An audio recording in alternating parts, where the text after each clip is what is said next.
Take it away. Thanks. Thank you. Can everybody hear me quite well? Good afternoon. Thanks for being here and joining me in my talk. So, I'm not sure if everybody joined the talk from Quinn earlier today.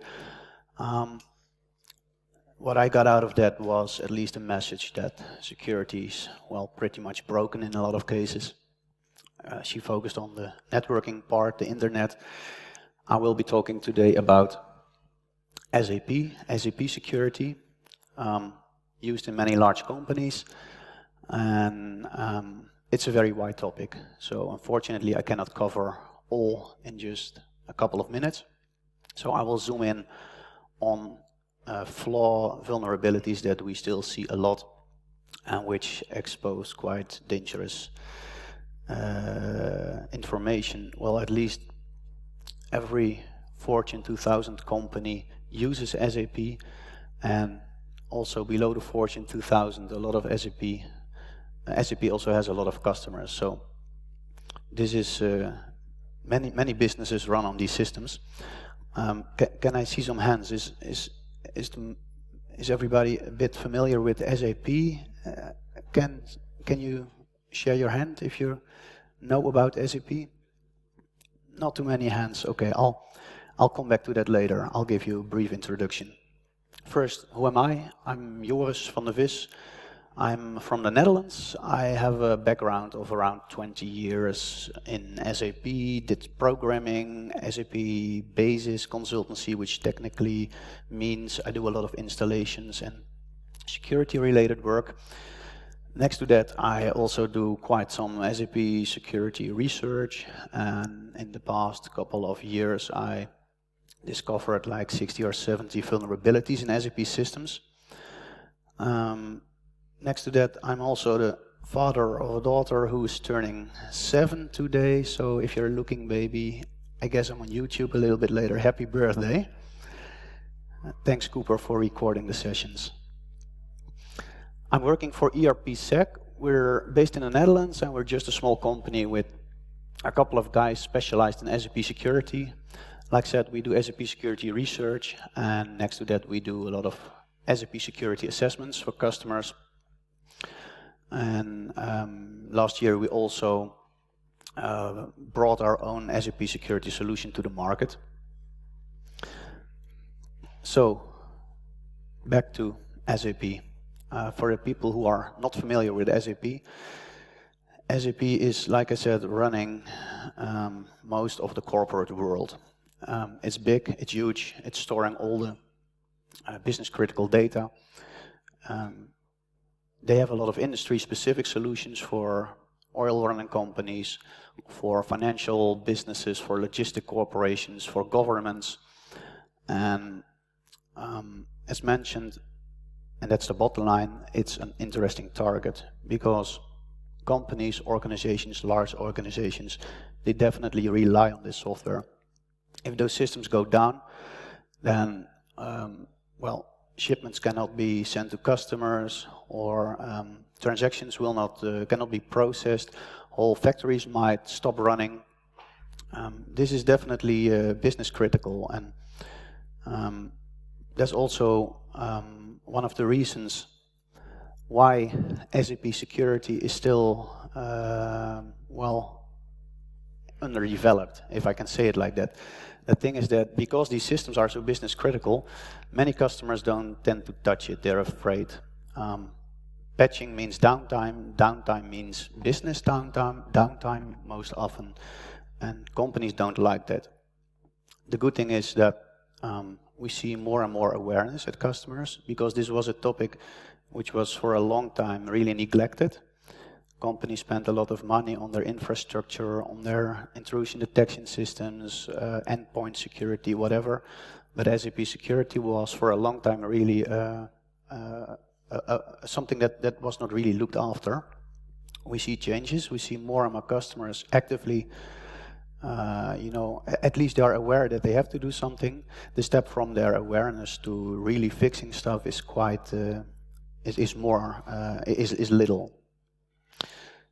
The good thing is that SAP as a company itself, over the past couple of years, did a lot to improve security.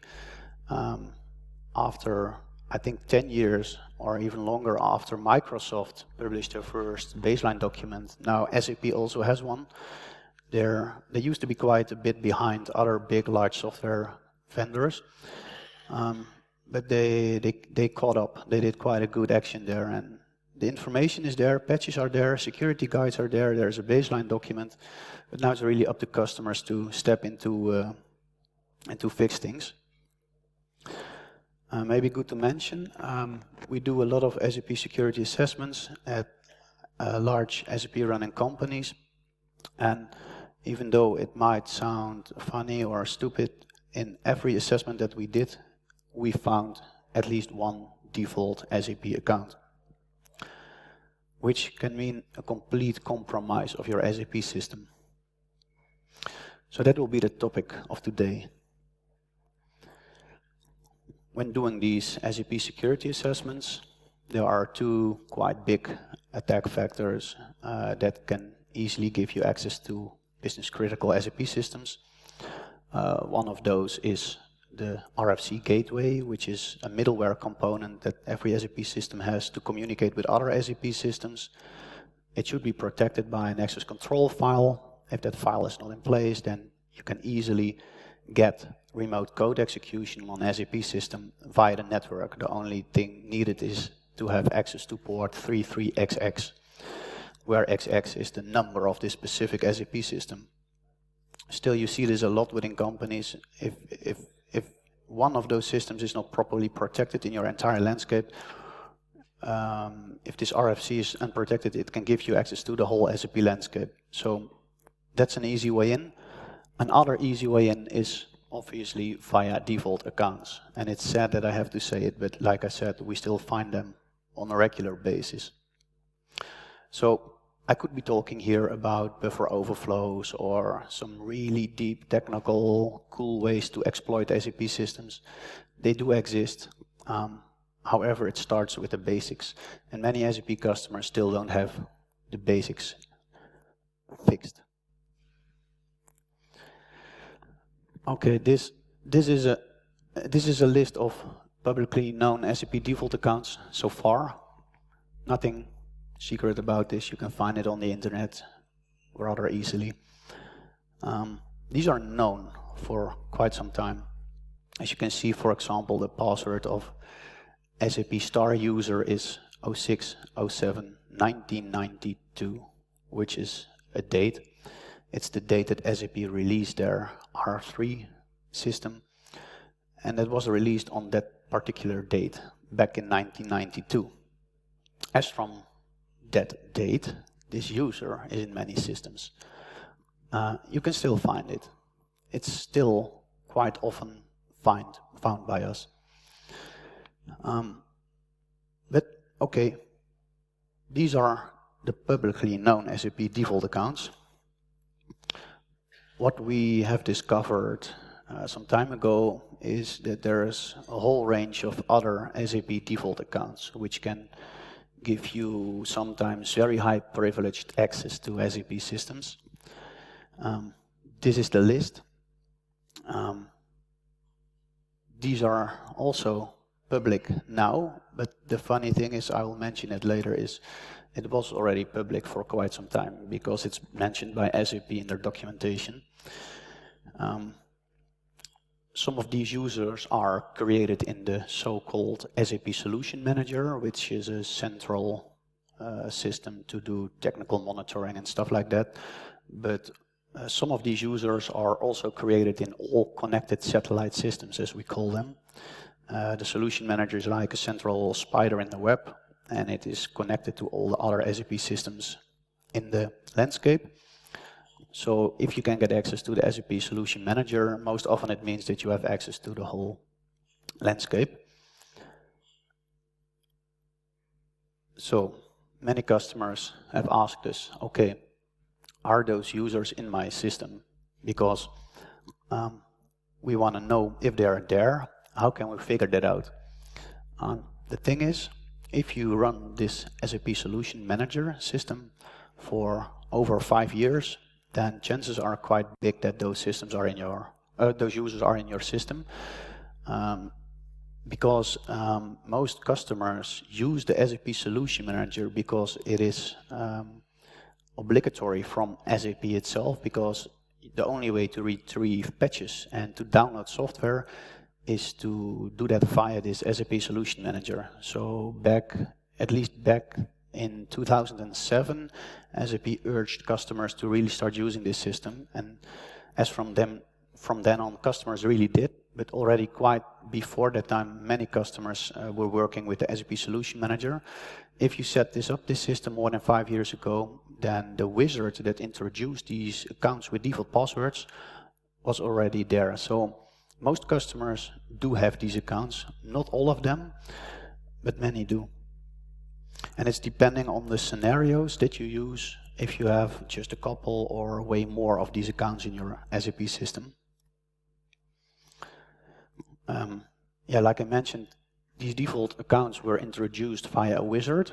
If you installed the SAP Solution Manager, you had to run like a post-installation wizard, and that post-installation wizard was creating these users with a default password. Nobody knew that, at least customers did not, because these users and passwords were used in like all kind of background processes, and as long as these processes were running, everything was fine, right?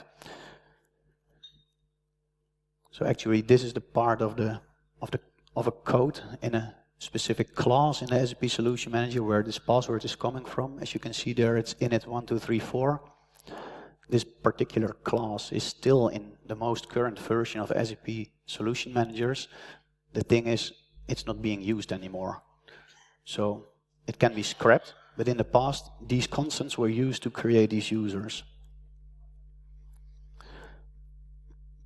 Now a little bit more on why these users got created in the first place. Like I mentioned, the SAP Solution Manager is like a technical system that is used for example, technical monitoring, but you can use it for way more.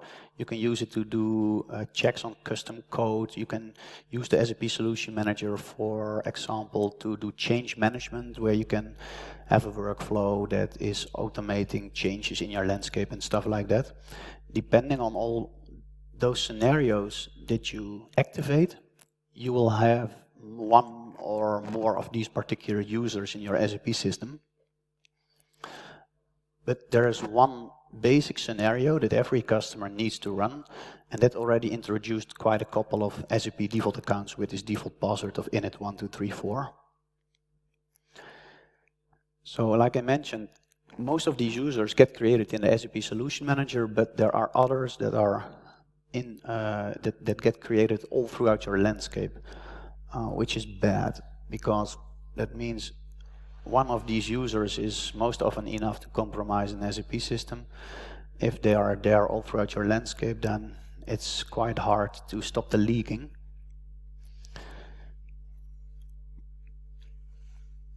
As mentioned, this SAP Solution Manager, it's in the heart of your SAP landscape, and all other SAP systems throughout your entire SAP landscape are connected to this central SAP Solution Manager. That makes it an interesting target because of these connections. If you can attack and get access to this SAP Solution Manager, you have basically access to the whole landscape. From this SAP Solution Manager, you can jump to the other SAP systems. So it should be quite hardened and protected. I don't see that too often in real life, because the SAP Solution Manager is like, it's not a business system. It's a most often it's a system for the techies. They do their technical monitoring there, and it's most often not particularly hardened. It's a dangerous thing. I will show you that later on. Yeah, how bad is this? Like I mentioned, the SAP Solution Manager is definitely the most interesting target in your landscape. And if these users that I mentioned before exist with a default password, it's quite easy to get access. I'll show you that later on. And what makes it more complicated is that most SAP business systems are managed by SAP authorization consultants. They create users, they create passwords, they make sure there are no default accounts in those systems, but they do that most often for the business systems. As mentioned, this SAP Solution Manager is often seen as a technical system, so the normal authorization administration people are not looking at that system, so it's quite ignored. In the next couple of minutes, I will show you some live demos to show you how you can exploit these users. They don't all have large authorizations. Some of them have a limited set of authorizations, but nevertheless, it's important. Some of the demos will use other vulnerabilities we discovered in SAP systems to make an exploitation successful. What I want to stress here is that it's always good to pop shells on SAP systems. And from a technical perspective or a pen test perspective, that's rather cool.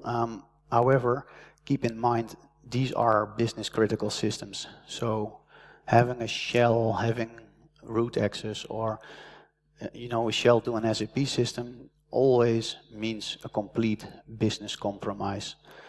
From there you can, if you know how you can manipulate business transactions, you can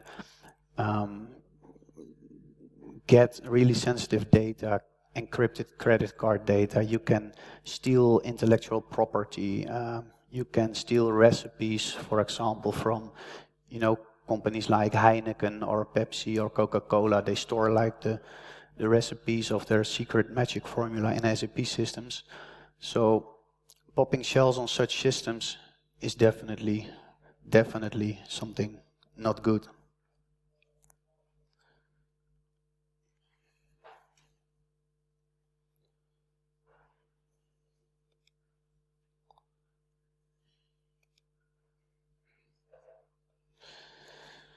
So what I will show you first, and maybe I should go back one more time to the slide, because what you see here, if you look at the type of those systems, you will see that many of them are of the type system, but some of them are dialogue type users. So what does that mean? Dialogue users can be used to interactively log on to the SAP system via the SAP GUI, which is a FAT client. System users cannot be used for that. Not interactively, but you can find other ways to get access to SAP systems. I will show that later on. First of all, let's have a look at this SAP support user, which is of the type dialogue. I have an SAP system running here locally on my laptop. I hope it won't crash because it's consuming quite some resources. So let's first show you what might happen if this SAP support user is in your SAP Solution Manager. I'm logging on with the init1234 password. If it's initial, it's forcing you to change it immediately. That's not a problem.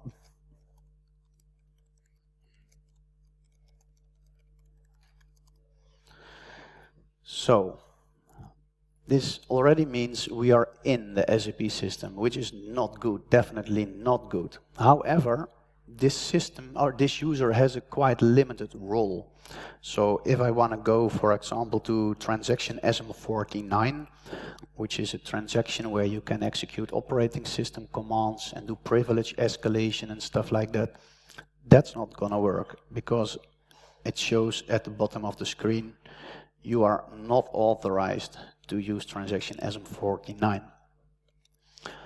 And quite a couple of other transactions are also not working. For example, transaction SU01, which you can use to give yourself more authorizations, is not working as well. However, we discovered a vulnerability in the past, And I will show you how that works, because transaction SA38 works. For the people that are quite into SAP systems, they know you can use that to execute ABAP programs. And for example, there is a program called like this that you can execute. And what it does, it allows you to execute operating system commands with only a subset of predefined whitelisted operating system commands. For example, the env command, if I execute this, it will give you a list of the environment variables, which is, well, nice from an attacker perspective. You could say, okay, I can use this for maybe gathering some more information for further attacks.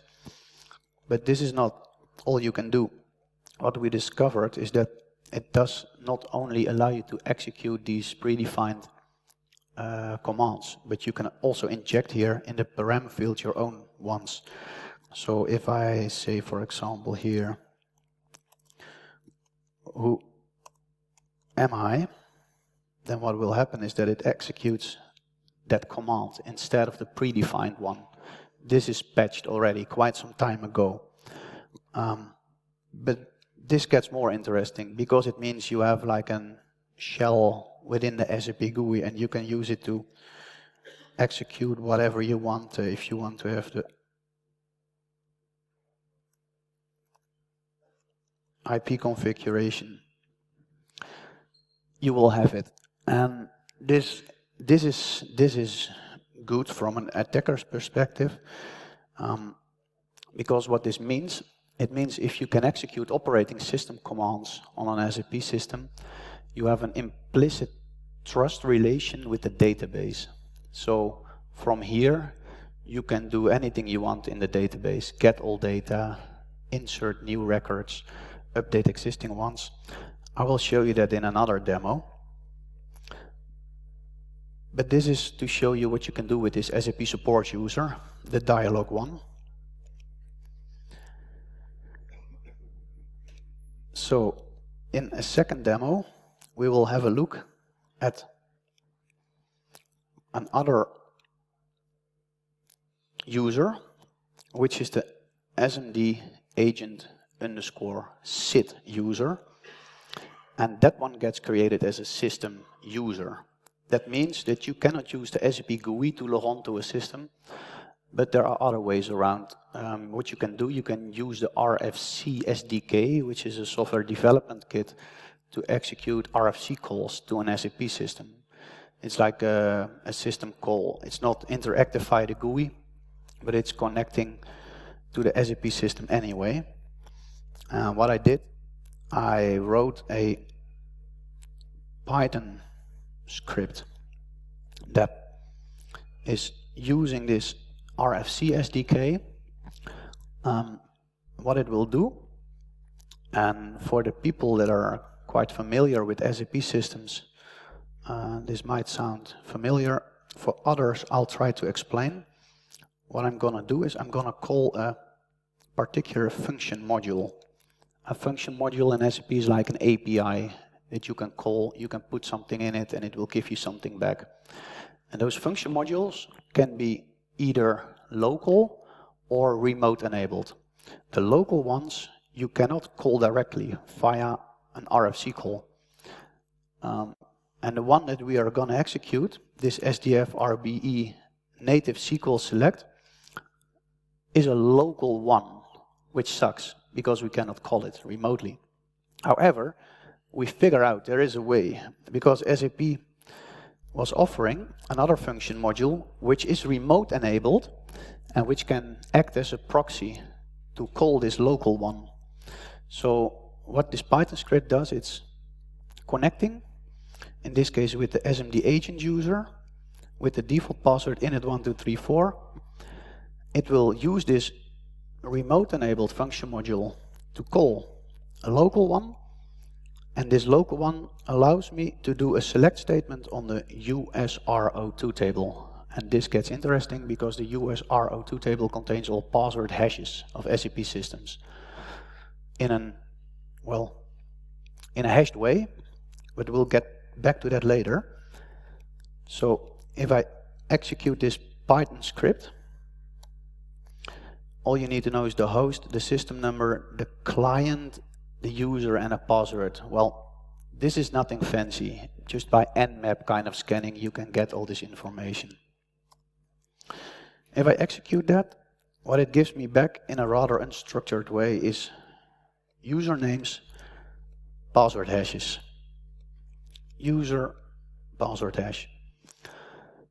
These are rather old password hashes. They are hashed in a format which is MD5 kind of hashing, and it can be brute forced really relatively easy with tools like Hashcat. You might know Hashcat, open source, freely available.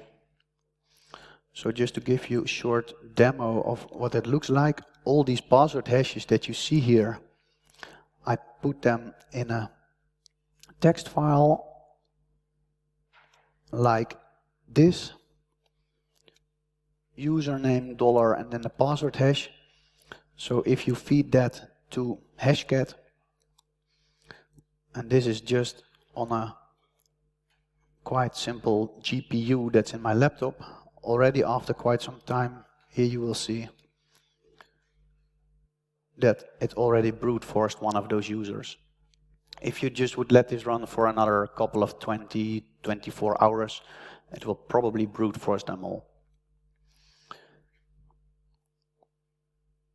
So again, via another user, combined with a couple of other vulnerabilities, which are patched already by SAP, but still we find them in SAP systems, you can retrieve password hashes, brute force them, and log on with any user you want.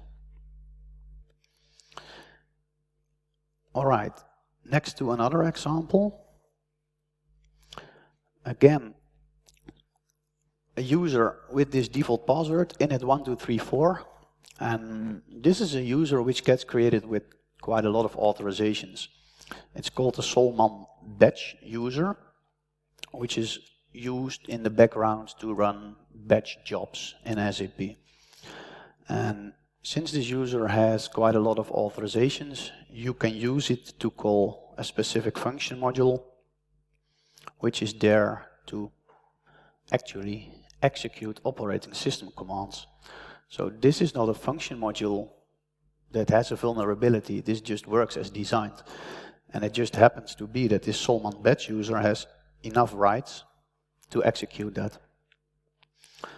So what we will do, I will abuse this specific user to directly in the database create an SAP user, which is rather nice because normally if you create SAP users in the application, it gets logged, and probably if you create your own user, it will trigger some notification and somebody might start asking questions. Hey, why did you create that user? But we are not going to do it in the application itself. Since we do it directly in the database, the application will not even know that you create this SAP user. So for that purpose, I wrote another Python script. As you see here, we will use the Solman batch user with the init1234 password, the default one. And what we'll do here, we'll execute this function module 3 times. We'll call an operating system tool command to execute SQL, native SQL. And because I mentioned this before, because SAP operating system users have an implicit trust relation, you can directly access the database, which is normally because the application also needs to write and retrieve stuff from the database. So you don't need to specify a database password, you can just say -u default, and then we're going to update into this USR02 table that we saw before that contains the password hashes. I will make a user there go in with this hash. Now the funny thing of these hashes is there's no salt in it, in this old backwards compatible password hash. So this one will work in any SAP system. I just created an SAP user in my own system. I know the password obviously, so I can import this hash that I know the password of, and we can log on in the system later on. We'll do another nice trick for the people that are familiar with SAP user administration. You can create reference users. So-called reference users are a user that is taking over the authorizations of another user. So what I will do, I'll just say our newly created user go in, make it a reference user for DDIG. And DDIG is a hard-coded kernel user in SAP systems that has the role SAP all, which basically means root, God mode, whatever you want to call it.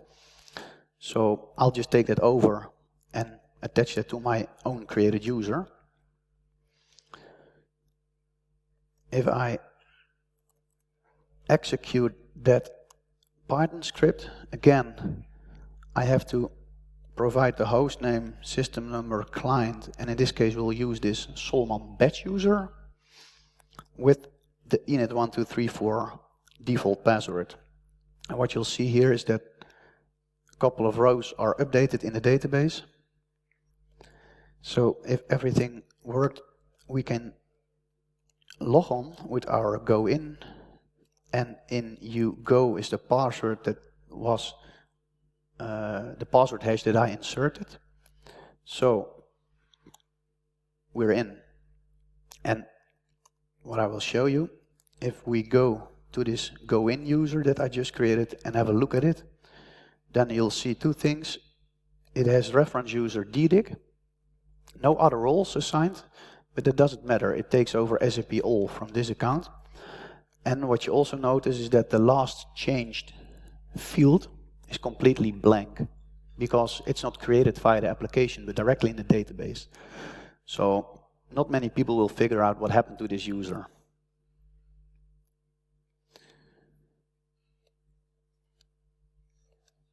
Another last demo I want to show you is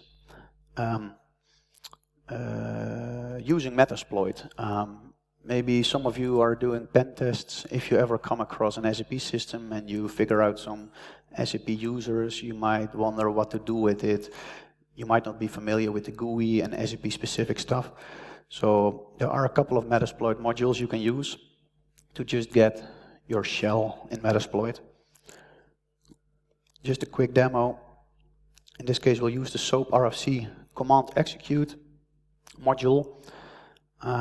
I already pre-filled it. This is the IP address of the target. This is my own. And I want a command shell. And again, we'll use these default credentials. Solman batch, password init1234. Let's just run the module.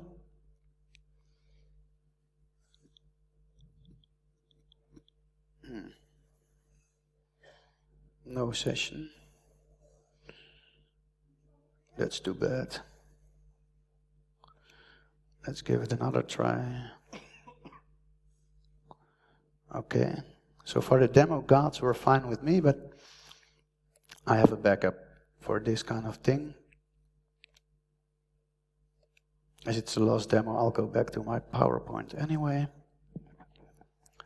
So let me just quickly show it via a video. The same screen that you just saw is here.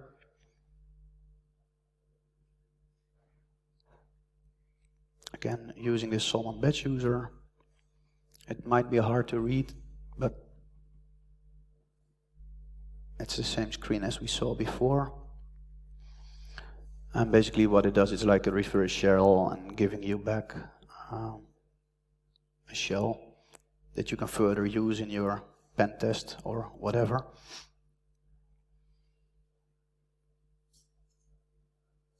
Well, for the ones familiar with Metasploit, you know what this means. In this case, I'm just doing ifconfig commands, but who am I? But also from this command line, you can abuse this trust relation with the database. I'm showing that here. It might be hard to read, but those were the password hashes you saw there. Throw them in Hashcat and you win. So, quick, some notes how we discovered this. we use for quite some time open source tool Solar to index ABAP code. Most SAP systems are ABAP stacks, so-called ABAP systems, the programming language of SAP itself, and especially really large ECC systems, enterprise core systems, they might contain up to 300 million lines of code. You don't want to go through that. So we used some tooling from Martin Soronio, a guy from South Africa, I think, who wrote like an interface for Solar, so you could index all ABAP code. And we're just searching through the source code, Google style, you just search for specific strings. I was searching for init123, and I now found init1234.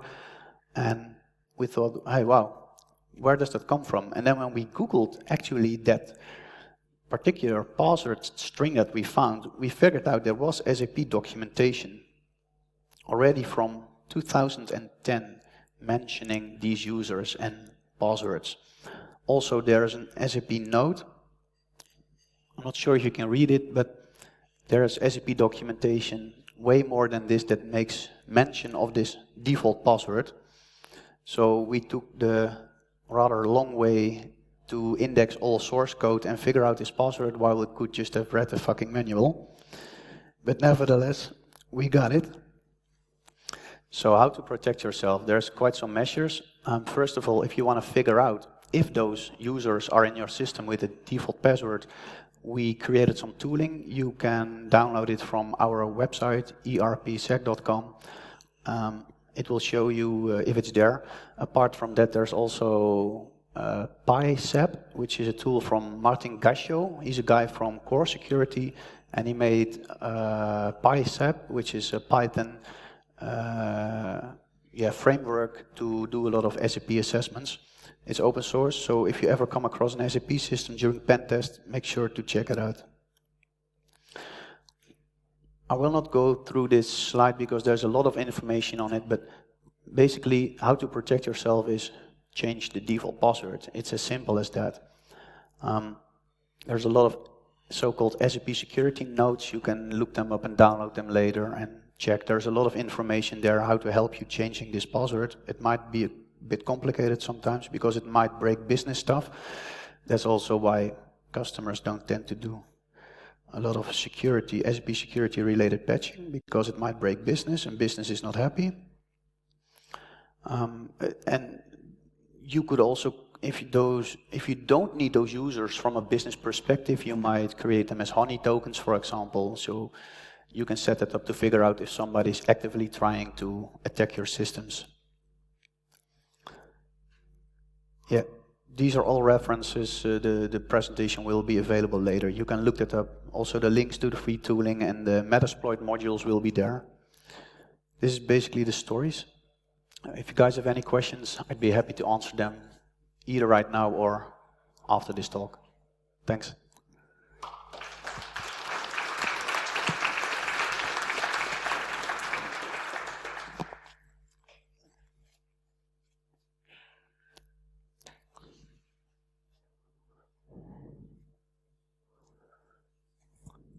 Hello, thank you for this presentation.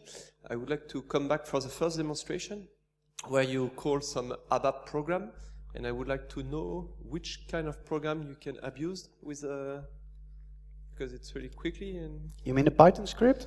No. The first demo when you exploit SA38 and then you call a program. Sorry, with end environment variables. Yes. This is what you mean, probably. Yeah, but the name of this ABAP program? This is the SAP GUI. Sorry. The first. The particular name of the ABAP program. Yes, let me show you.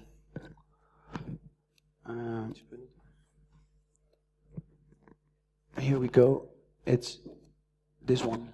Yes, ERP-SEC. Yes. Okay. Thank you. It's being patched already for some time. As usual, it's SAP, so before it's patched, we can play again. Yes, and still many customers are rather late with patching. Thanks. Hi, Thank you for this presentation. So I have just a tiny question about the Python program. Yes. So I guess that behind it calls some internal SDK of SAP. Yes. Is this SDK freely available, or when we download the Python library, we have also this SDK, or we have to go? You need the SDK. Yeah. Yes, it's free. Free. But you need to be an SAP customer to be able to download it, or you have to know somebody who can download it for you, because it's behind the. You have to use an SAP account that you only have as an SAP customer to be able to download the RFC SDK. But you might know maybe some people that might provide it to you. Yeah. Okay. There's like 300,000 customers in the world, so I guess there will be maybe one helping you out. Okay. Thank you. You'll figure it out. Thanks. Great. Thank you. Any more questions?